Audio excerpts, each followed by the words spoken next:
লক্ষ্মীপুরের রায়পুরে সন্তানের স্বীকৃতি পেতে আদালত সহ প্রশাসনের দ্বারে দ্বারে ঘুরছেন এক মা ও তার শিশু সন্তান। তবুও মিলছে না ন্যায় বিচার ও বাবার কাছে প্রাপ্য সন্তানের হক। বৃহস্পতিবার দুপুরে লক্ষ্মীপুর জেলা জজ আদালতে সন্তানের স্বীকৃতি পেতে মা শাহিনুর বেগম বাদী হয়ে আব্বাস উদ্দিন রতনকে আসামি করে মামলা করেন।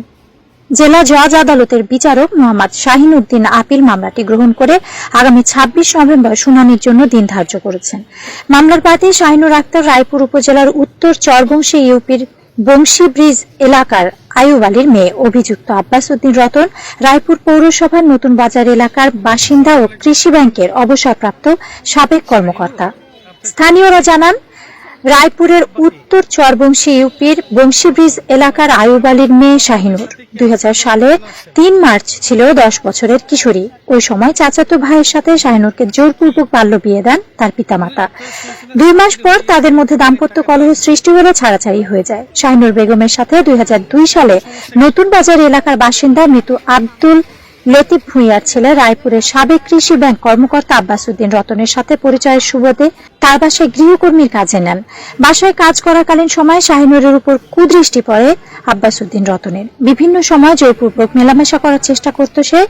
সফল হতে না পেরে গোপনে নতুন বাজার জামে মসজিদের ইমামকে দিয়ে বিয়ে করেন দুজনে। বিয়ে করলেও চতুর আব্বাস উদ্দিন রতন তাদের কাবিন করেননি। কিছুদিন পর শাহিনুর আক্তারের শারীরিক পরিবর্তন দেখা দিলে বিষয়টি প্রকাশ্যে আসে।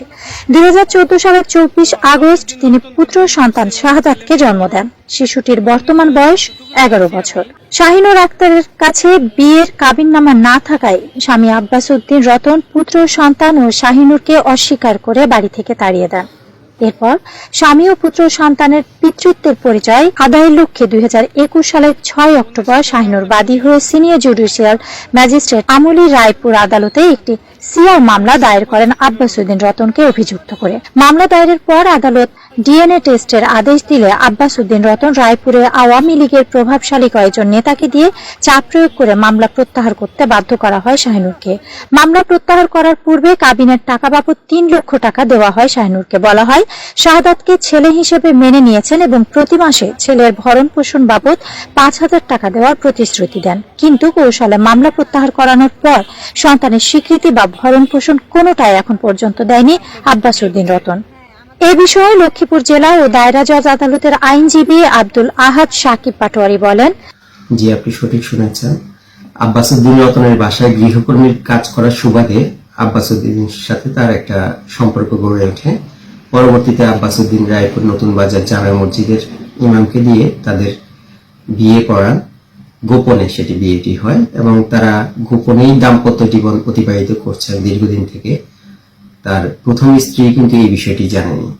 ২০১৪ সালে যখন তাদের গর্ভে একটি সন্তান চলে আসে, ছেলেটির নাম হচ্ছে শাহাদাত হোসেন। সন্তান চলে আসার পরে তার প্রথম স্ত্রীর ব্যাপারটি জেনে যাওয়ার কারণে গৃহকর্মীকে তার বাসা থেকে বের করে দেয়। দীর্ঘদিন থেকে তার স্ত্রীর সম্মান, স্ত্রীর স্বীকৃতির জন্য আব্বাস উদ্দিনের কাছে গেলে সে তার দাবি মেনে নেয়নি। পরবর্তীতে ২০২১ সালে শাহিনুর বেগম আদালতে একটি মামলা দায়ের করে। মামলা দায়ের করার পরে আদালত ডিএনএ টেস্ট করার জন্য, এই সন্তানের পিতৃ পরিচয়ের জন্য ডিএনএ টেস্টের আদেশ দেন। চতুর আব্বাস উদ্দিন রতন তৎকালীন আওয়ামী লীগের প্রভাবশালী নেতাদেরকে দিয়ে এই শাহিনুর বেগমকে চাপ প্রয়োগ করে মামলাটি প্রত্যাহার করে নেয় আপোষ মীমাংসার আলোকে। তখন এই আব্বাস উদ্দিন রতন ৩ লক্ষ টাকা দেনমোহর হিসাবে তাকে প্রদান করে এবং প্রতি মাসে বাচ্চাকে ভরণ পোষণ দিবে ৫,০০০ টাকা করে, এটা সিদ্ধান্ত হয়। কিন্তু মামলা তোলার পরে আর কখনো এই বাচ্চার ভরণ পোষণ দেয়নি এবং পিতৃ পরিচয় দেয়নি, স্বীকৃতি দেয়নি। ২০২৪ সালে এসে পরবর্তীতে আবার ভরণ পোষণের একটি মামলা দায়ের করে এই শাহাদাত হোসেনের পক্ষে তার মা পারিবারিক আদালতে। বর্তমানে মামলাটি শুনানির অপেক্ষা আছে। এদিকে খোঁজ নিয়ে জানা যায়, সন্তান ভূমিষ্ঠ হওয়ার পর আব্বাস উদ্দিন রতন প্রতারণার আশ্রয় নিয়ে সন্তানের পিতার জায়গায় ভিন্ন এক ব্যক্তির নাম ব্যবহার করে শাহাদাত হোসেনের টিকা কার্ড করে।